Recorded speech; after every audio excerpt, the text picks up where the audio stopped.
Thank God that the events in Jesus' life did not end at 3 o'clock that afternoon, that gloomy Friday afternoon.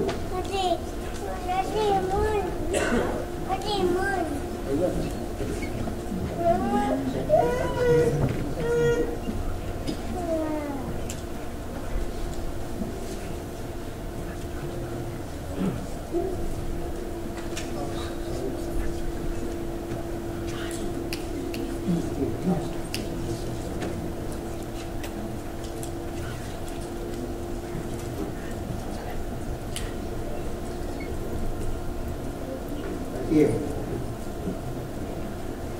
All right. Again, we thank the Lord that the events in the life of the Lord Jesus Christ did not end 3 o'clock that gloomy Friday afternoon. Praise God that glorious Sunday morning came. Friends, the Holy Week began with the triumphal entry and ended with the triumphal exit. As we meditate on the resurrection of the Lord Jesus Christ, we are going into the very heart of Christianity. The Apostle Paul wrote in his letter, he said, "If Christ has not been raised, your faith is worthless, you are still in your sins." Friends, I don't have to remind you that the resurrection of Jesus Christ is the cornerstone of the Christian faith. It is no exaggeration to say that without the resurrection, there is no Christianity. Everything we are, everything we have, everything we ever hope to be is founded on the reality of the resurrection. Now, almost 4,000 years ago, Job asked this question, "If a man dies, shall he live again? If a man dies, shall he live again?" Friends, I can assure you that Job isn't the only one who has asked that question. I would venture to say that every man with a functioning brain who ever lived has asked that question, is there life after death? We all know that throughout history, every man, every society, every religion, and every system has always had to deal with the reality of life after death. Man has longed for it, man has chased after it, man tried to find immortality. He knows it's there. He can feel the tug on his soul. And so that question, if a man dies, shall he live again? Now I know that we don't want to talk about death. It's not a very popular subject. But friends, no one can ignore that subject. Death and dying are always in the back burners of everyone's minds, from the preschoolers to the oldest adult. In fact, there was this one school in the U.S. where they interviewed a group of 9-year-old kids, and they were asked what they thought about death and dying. Now remember, these are 9-year-old kids. Here's a sampling of some of the replies. One 9-year-old kid said, "When you die, they bury you in the ground, and your soul goes to heaven, but your body can't go to heaven because it's too crowded up there already." Another 9-year-old kid said, "Maybe I'll die someday, but I hope I don't die on my birthday because it's no fun to celebrate your birthday if you're dead." I love this one. 9-year-old kid said, "Only the good people go to heaven. The other people go where it's hot all the time, like in Florida." That would be nice. But here's a unique one. A 9-year-old said, "When you die, you don't have to do homework in heaven unless your teacher is there too." So pray that your teacher will not go to heaven. But of course, the hope of every Christian is expressed in the epitaph Benjamin Franklin wrote for himself. It's engraved in the tombstone in the Cemetery of Christ Church in Philadelphia, and it says, "The body of Franklin, printer, like the cover of an old book, its contents turned out and stripped of its lettering and gilding, lies here food for worms. But the work will not be lost, for it will appear once more in a new and more elegant edition, revised and corrected by the author." Friends, that's the hope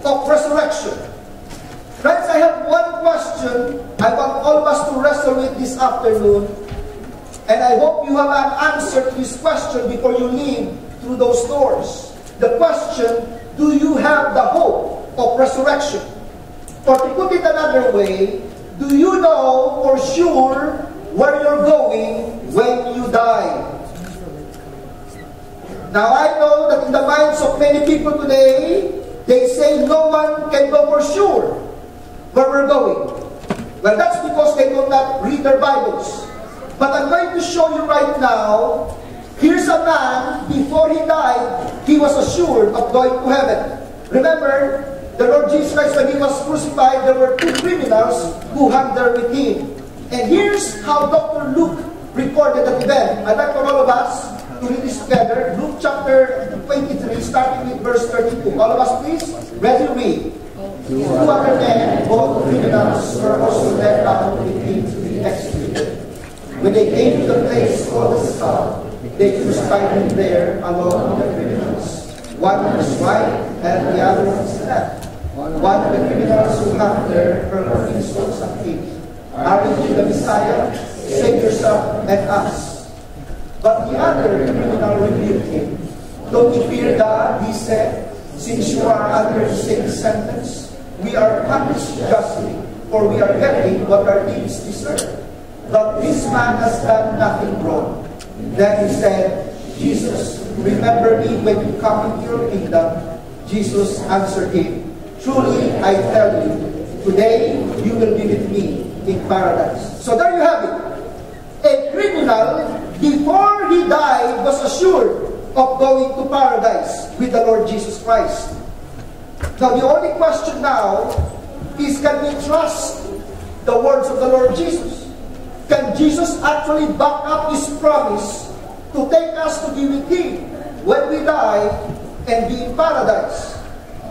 Can we actually trust him when he gave this promise in John chapter 11, where he said, I am the resurrection and the life. The one who believes in me will live even though they die. And whoever lives by believing in me will never die. Do you believe this? Friends, the only way you and I can believe this promise is if Jesus himself rose from the dead. If Jesus himself had a resurrection. Because if Jesus did not rise from the dead, it would have proven that Jesus was just like everyone else. Confucius, Zoroaster, Buddha, Muhammad, they all came, they all died along with their hopes and promises. If Jesus did not rise from the dead, all that Jesus ever said about him was a lie. That means he's not the Son of God. That means he cannot forgive sins. That means he will not be the final judge of every human being. That means he is not the resurrection and the life. All these assertions would have been false, since God apparently disowned him, allowing him to die the death of a common criminal. Christianity would have been the biggest fraud in human history. 1.5 billion people in the world today have been fooled. If Jesus did not rise from the dead, it would have been better for you to just have stayed home this afternoon, just watch TV or watch a movie, if Jesus did not rise from the dead. And so friends, what we're celebrating today is the single most important event in human history. For 2,000 years now, we have been proclaiming that Jesus is alive. Can you imagine that? For the past 2,000 years now, we have been proclaiming to the world that Jesus is alive. Why would we do that? What made us so sure that Jesus indeed is alive? Well, let me share with you 3 indisputable facts about the resurrection. First of all is the empty tomb. Remember the gospel account? To make sure that Jesus is already dead, a soldier plants a spear between his ribs. And then the account says, water and blood came out. Now a dead body, even if you cut a dead body, it will no longer bleed. So why was it that water and blood came out? Well, what this means is that spear actually plunged, punctured the sac around the heart. This is the pericardium, which was at this time engorged with serum. And that's the water that came out. And also the spear punctured the right auricle of the heart, which still has blood in it, and causing blood to spew out, as witnesses have clearly recorded. So friends, the weight of evidence indicates that Jesus was already dead when they took him down from the cross for burial. So let me just rewind a little bit, summarize what Jesus Christ went through. Jesus had what doctors call a hemodynamic shock for losing so much blood. You know, his head was bleeding because of the crown of thorns.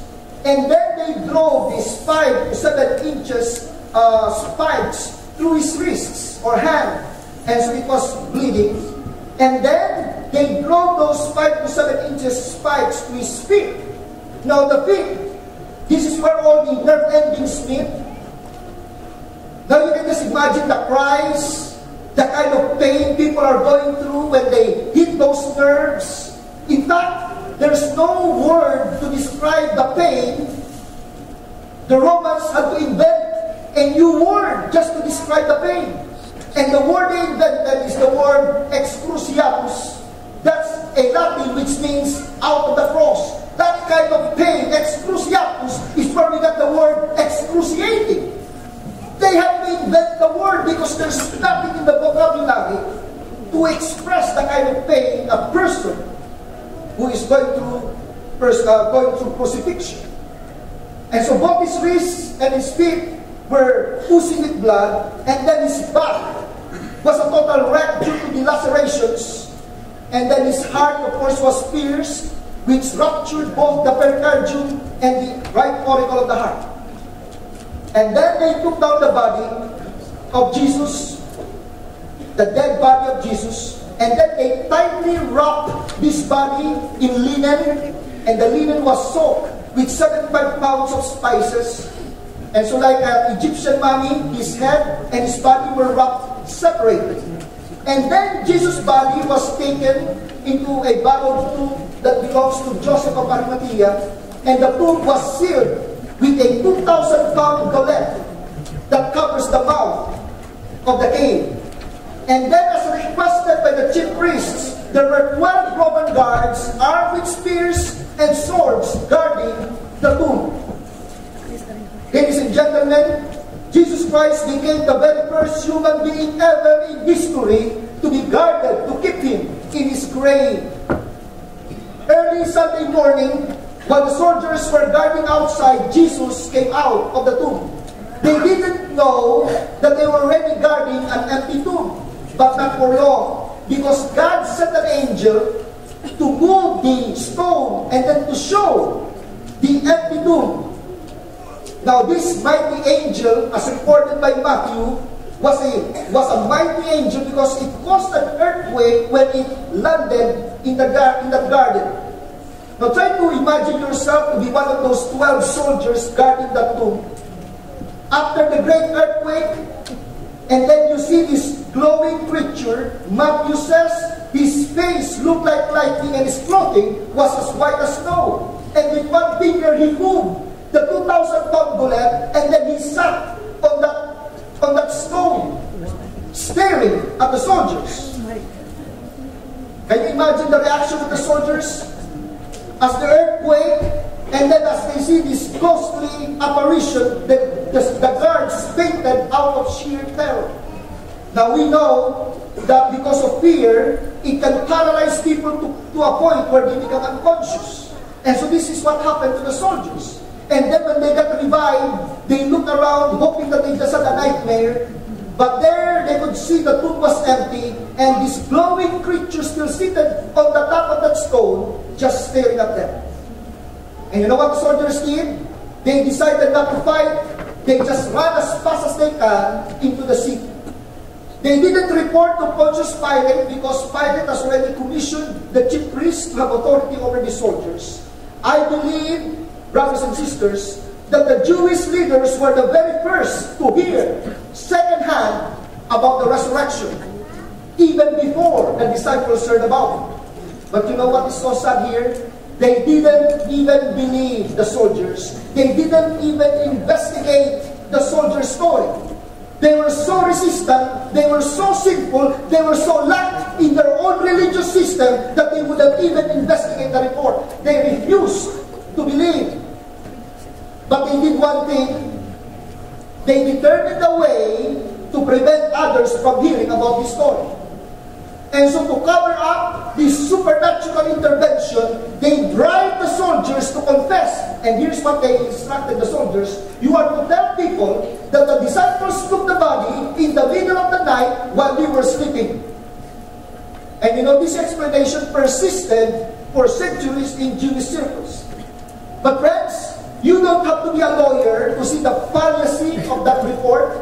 You see, number one, how did the soldiers know it was the disciples who stole the body if they were indeed asleep? It will not work. And then, how will you explain the grave clothes that were still in its rough arrangement, neatly lying on top of the slab? If they stole the body, they would have taken the grave clothes along with the body. It was still there. And then, you need to remember the character of the disciples. Remember what they did the night the Lord Jesus Christ was arrested? You know what they did? They all left Him. They deserted Him. They were not willing to die for a friend. And our friends, are you going to convince me that these disciples who were not willing to die for a friend are now willing to die for a fraud? Very unlikely. But friends, here's the most powerful evidence, the indisputable fact concerning Jesus' tomb. Nobody in 2,000 years of history ever claimed anything but that the tomb was empty. No one, neither the Romans nor the Jews ever said, no, it's not empty. No, you got the wrong tomb. The tomb is over there, the body is over there. Nobody in 2,000 years of history ever claimed that they found the body. They all agreed that the tomb was empty. Now the question is, how did it get empty? If you try to figure this out and look at the possible suspects that would gain or benefit from stealing the body of Jesus, look for instance at the Romans. The Romans would not have taken the body and hid the body. Why? Because they wanted Jesus dead. It cannot be the Jewish leaders who have taken the body because they wanted Jesus to stay dead. So either the Romans or the Jewish leaders, they would have loved to parade the dead body of Jesus in the streets of Jerusalem just to stop this growing movement of Christians. That's the best way to destroy Christianity. Produce the body. Where is the body? They cannot produce it because they cannot find the body. The tomb was empty. And now the disciples, you see, they could not have stolen that body.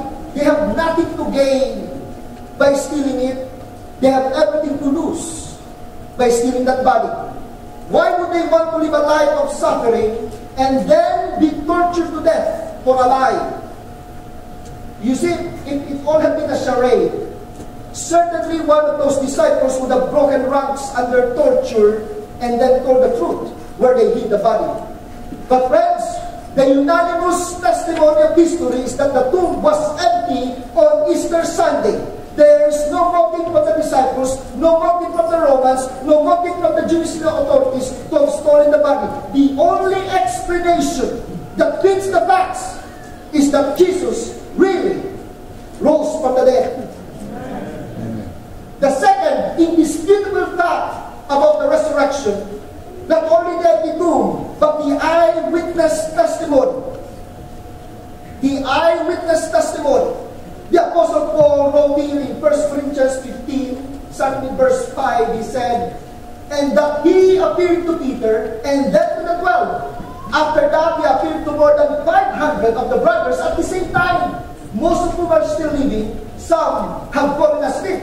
Then he appeared to James, then to all the apostles, and last of all, he appeared to me also, as one abnormally born. So not only was Jesus' tomb empty, but over a period of 40 days, Jesus appeared alive a dozen different times to more than 515 individuals, to men and women, to believers and doubters, to tough-minded people, to tender-hearted people, sometimes indoors, sometimes outdoors, in broad daylight. He talked with people, he ate with them, he even invited one skeptic to place his finger on that hole in his hand, and to put his finger on that side. And that doubter, Thomas, became so convinced that Jesus is alive, he went to South India, proclaimed that Jesus is alive, until he met his violent death. 515 people. Now that's a lot of witnesses. Friends, if you think of it this way, let's say we're holding a trial to determine the facts concerning the resurrection. If we call the witnesses one by one, we examine them and then cross-examine them. Let's give them 15 minutes each. And we'll do this 24/7, no interruption, one witness after another, 15 minutes each. You know, if we start 8 o'clock Sunday morning, and then we go straight, no breaks, 515 all in all, we will end by Friday, 4 o'clock in the afternoon. Friends, after listening to more than 120 straight hours of testimony of people who saw him, who would come out not convinced that Jesus rose from the dead? Sir Edward Clark, he was a lawyer, an English lawyer and a politician. He said, "As a lawyer, I have had a prolonged study of the evidence for the events of the resurrection. To me, the evidence is conclusive, and over again in the court, I have secured the verdict of evidence not nearly so compelling." And then we have Lee Strobel. Lee Strobel, the award-winning journalist, former legal editor of the Chicago Tribune, with a Master of Studies in Law degree from Yale Law School, he said, "In light of the convincing facts I have learned during my investigation that spanned more than 600 days and countless hours, in the face of this overwhelming avalanche of evidence in the case for Christ, the great irony was this: it would require much more faith for me to maintain my atheism than to trust in Jesus of Nazareth." And then, considered to be the world's most successful lawyer, according to the Guinness Book of World Records, Sir Lionel Luku.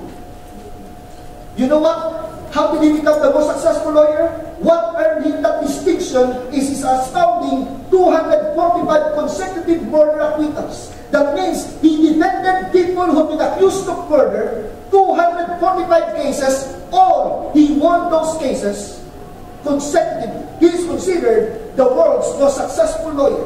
And then he applied, he subjected historical facts about the resurrection of Jesus to his own rigorous analysis for several years, and then he gave this verdict. He said, "I say unequivocally that the evidence for the resurrection of Jesus Christ is so overwhelming that it compels acceptance by proof, which leaves absolutely no room for doubt."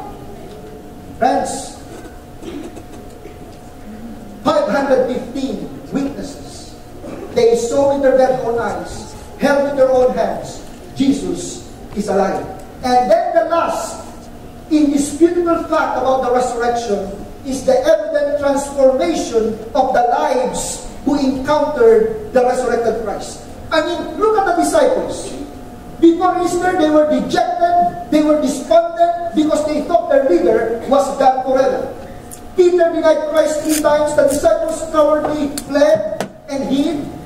And then history clearly shows us that after Easter Sunday, they were boldly proclaiming Jesus is alive.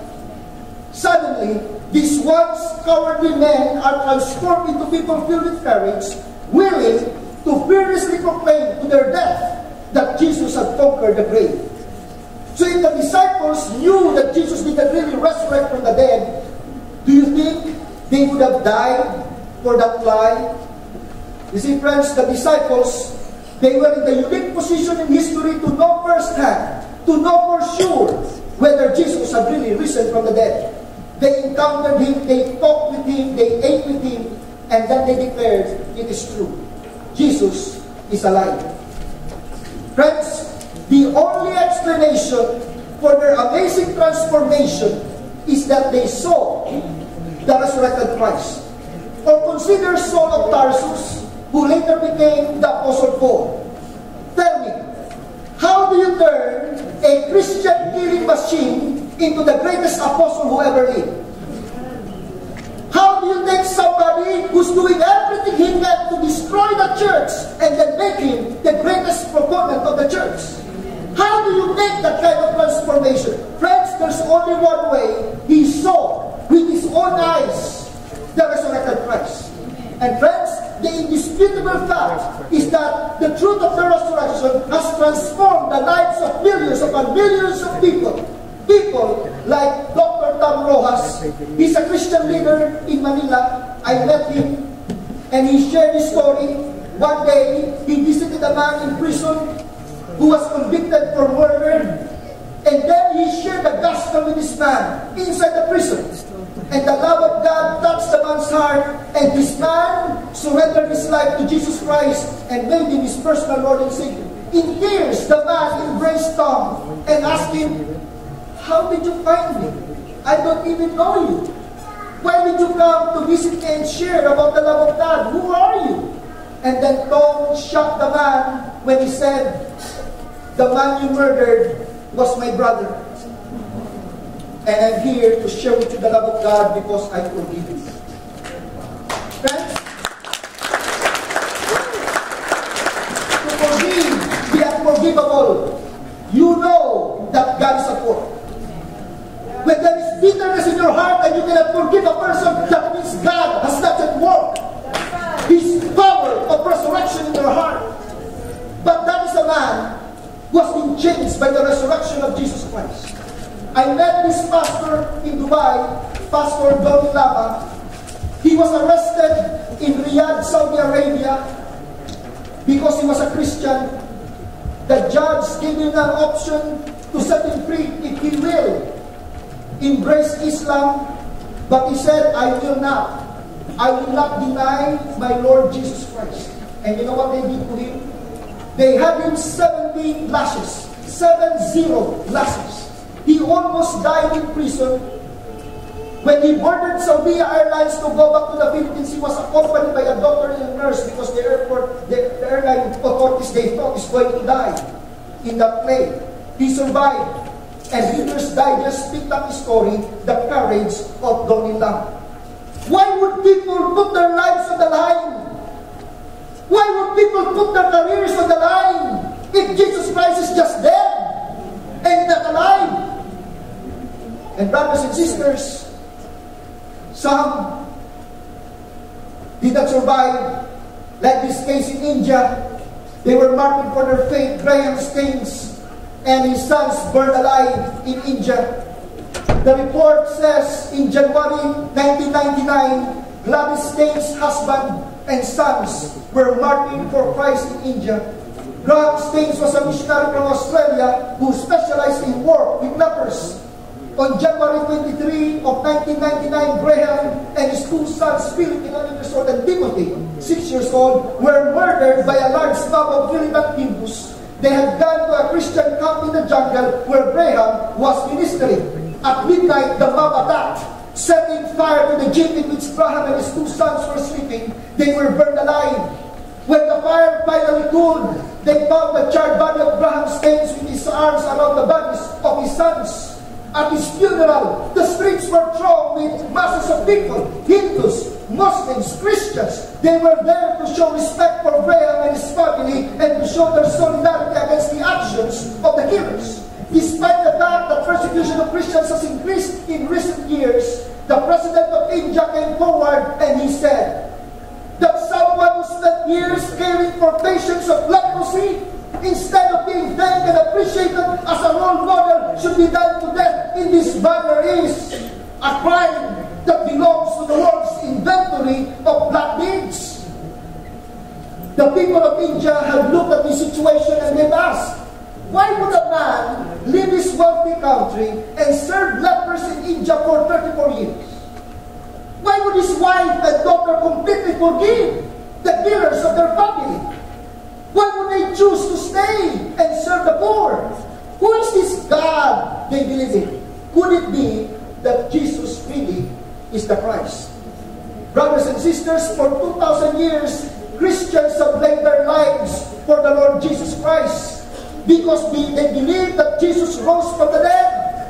According to David Barrett, editor of the World Christian Encyclopedia, the number of Christians put to death for their faith has reached 160,000 every year for the past decade. Every year, 160,000 Christians put their lives on the line. Friends, if there is no resurrection, this martyrdom is senseless. None of it makes sense if there is no resurrection. If there is no resurrection, everything is lost. All morality is gone. All justice is gone. All ethics are gone. Everything is gone. Because what makes people willing to suffer, what makes people willing to endure, what makes people willing to go through all kinds of hardship and willing to do the work of Christ at any cost, is because of the resurrection of Jesus Christ. And one day you and I will face the Lord Jesus Christ, and it's going to be all worth it when we feel His embrace and when we hear His words and He say to us, well done, good and faithful servant, enter into the joy of your Master. Brothers, sisters, do you have the hope of resurrection? Do you know for sure where you're going when you die? That man, a criminal who had there with Jesus, Jesus assured him, I tell you the truth, today you will be with me in paradise. What was it about this man that he got that assurance from Jesus? Well, look at what he did. Number one, it says here, the man said, we are punished justly, for we are getting what our deeds deserve. That means the man, first of all, admitted that he's a sinner. Unless you admit that you are a sinner, you don't need a Savior. That's the first realization you need to have if you want to know our destiny. But secondly, the criminal also said, but this man, who's this man? The Lord Jesus Christ has done nothing wrong. If Jesus has done nothing wrong, then why was He nailed to the cross? Friends, it's not because of His own sins, but because of our sins. Behold the Lamb of God who takes away the sins of the world. Letter B, he believed that Christ died for his sins. But then thirdly and lastly, he said, Jesus. Did you see that? They called him that name. There is no other name under heaven by which we must be saved. We need to call on the name Jesus. Remember me when you come into your kingdom. That means he recognized Jesus as king. He was willing to subject himself to the sovereignty of Jesus. And so let us see there is you commit your life to Jesus Christ by receiving Him as your personal Lord and Savior. And remember what Jesus Christ said to him? Jesus said to him, I tell you the truth, today you will be with me in paradise. Friends, is it possible for people to know for sure where they're going? Yes! It's possible for them to know for sure where you will spend eternity. Today is the day of salvation. If you put your faith in the Lord Jesus Christ and believe that He is the life, the resurrection and the life, Jesus Christ said, gave His promise, I am the resurrection and the life. The one who believes in me will live, even though they die physically.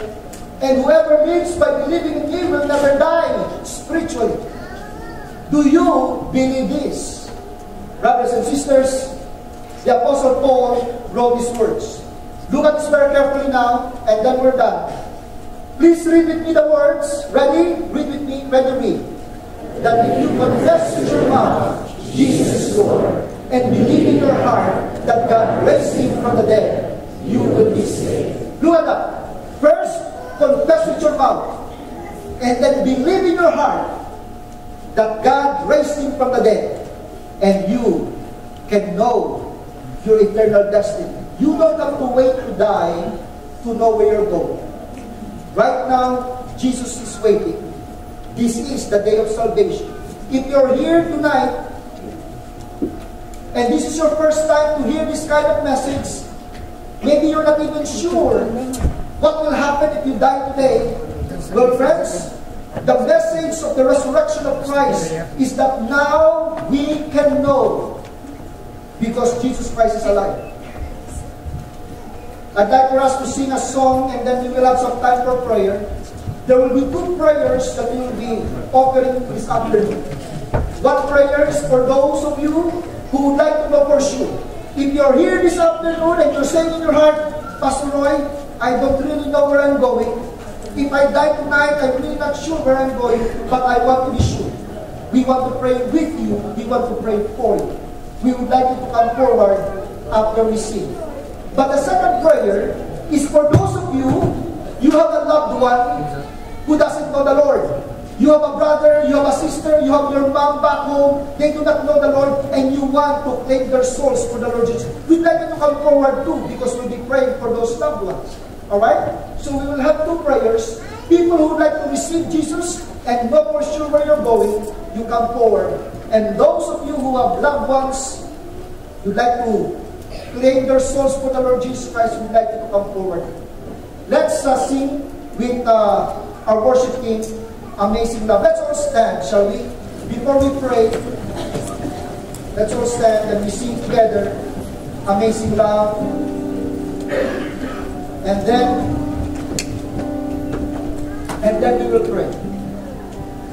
And those of you who are here for the first time, don't be embarrassed. When you come forward, you're saying to Jesus, Jesus, I want to come clean. I want to know for sure where I'm going. Let's sing this Amazing Love, and then we'll pray.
For them. Alright? So let's just come forward as the worship team will continue singing.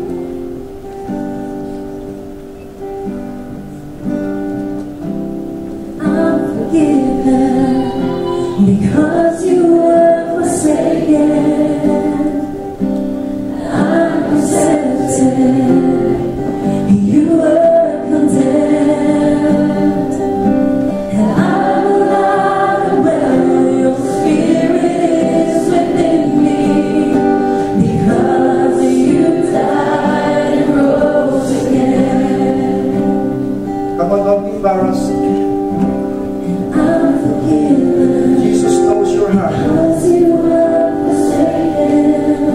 He knows exactly what you need. I'm accepted. He will accept you just as you You are. were condemned. The Satan will try to bother your mind and say you're sinful already, that there's no more chance. Well, that's not true. Jesus Christ died for all our sins, and He can accept you just as you are. We will have one prayer for all those who like to receive the Lord Jesus Christ. After we pray for those who want to receive Jesus, we want to give you a special gift. And so we want you to stay on this side to receive your special gift, a Bible, and then a reading material. Stay on this side after our prayer. But second prayer is for those with loved ones who do not know the Lord.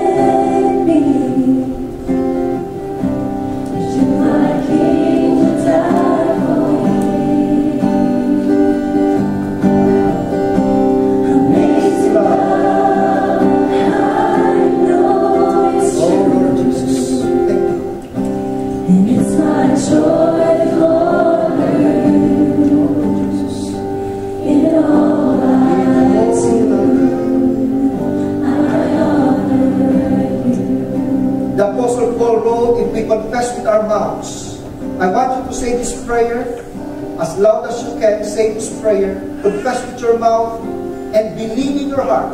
God knows exactly what your intention is when you come forward. And so God is here. For those who like to receive the Lord Jesus Christ and you want to know for sure, if you die tonight, you know where you're going because you put your faith in the Lord Jesus Christ. Pray with me now. Say this prayer with me. Our Heavenly Father. Just say it. Our Heavenly Father. Lord, I admit that I am a sinner. Lord, you know everything I have done. You know everything I have said. And Lord, I admit before you, I am a sinner. I ask for your forgiveness. Thank you that you love me so much that you offered your own Son to die in my place. Lord Jesus, not only will I admit that I am a sinner, I believe that you alone died for my sins. You were buried and you rose from the dead. You are the living Savior. And I call upon you right now, right here. Lord Jesus, I commit my life to you. I open the door of my heart. I vacate the throne of my life and I invite you to come in. Sit on the throne. Be my Lord. Be my King. Be my Savior. Lord, I surrender everything to you. I surrender my life to you. I surrender my family to you. I surrender my future to you. Lord, I am yours and you are mine. Thank you for the assurance of salvation because I believe. Those who pray that prayer, we want you to receive a special gift, a Bible, so please go to this side. Those who pray that prayer. And I'm going to have a second prayer now for those who have relatives who do not know the Lord. Let's bow our heads.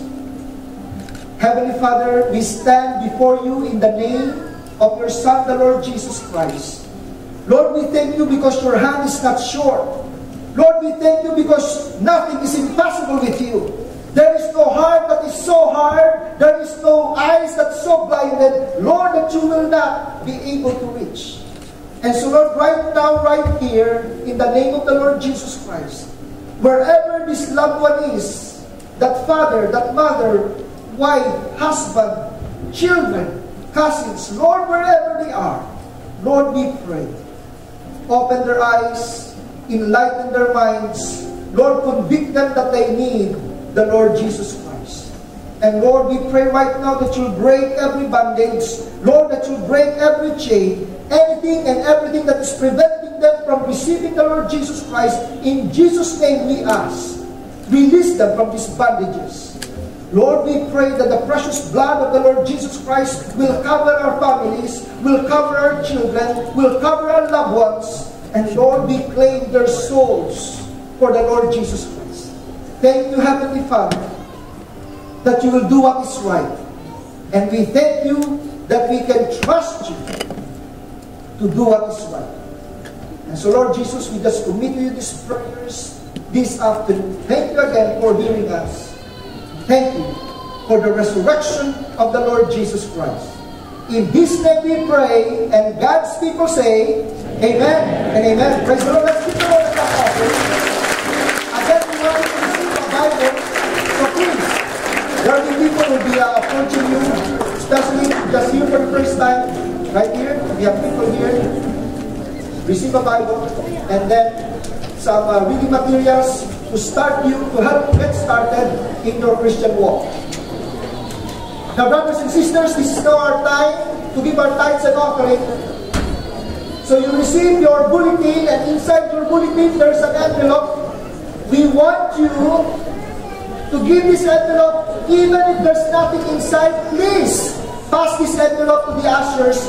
Put them on the plate, even if you did not put anything, because we want to collect all the envelopes, alright? But if you're here this afternoon and you want to support the work of the Lord, even if you're not a member of this church, please feel free, write immediately so that you can receive a tax receipt. Alright? Let's pray, and then there will be a song, and then we will collect our offerings. Let's all our heads, and let's just commit this offering to the Lord. Our Heavenly Father, we thank you. In fact, Lord, we can never thank you enough for all the blessings that we have received from you, for our jobs, for good health, Lord, for the very lives that we have. Lord, we owe everything to you. And Father God, Lord, this is just a token of our appreciation for how much you have blessed us.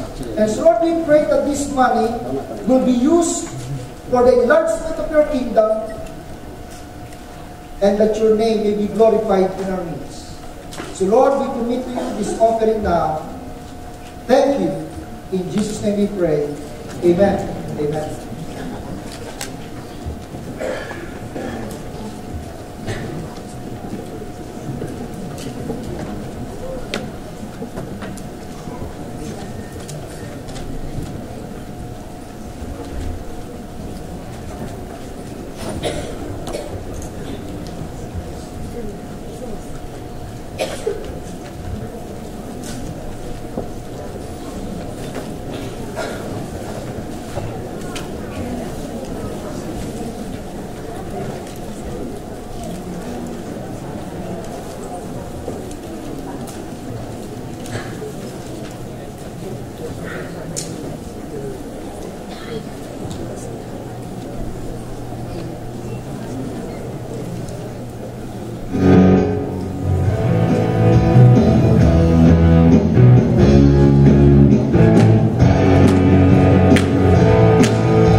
evil of terrible proportions was taking place in the world of the Spirit.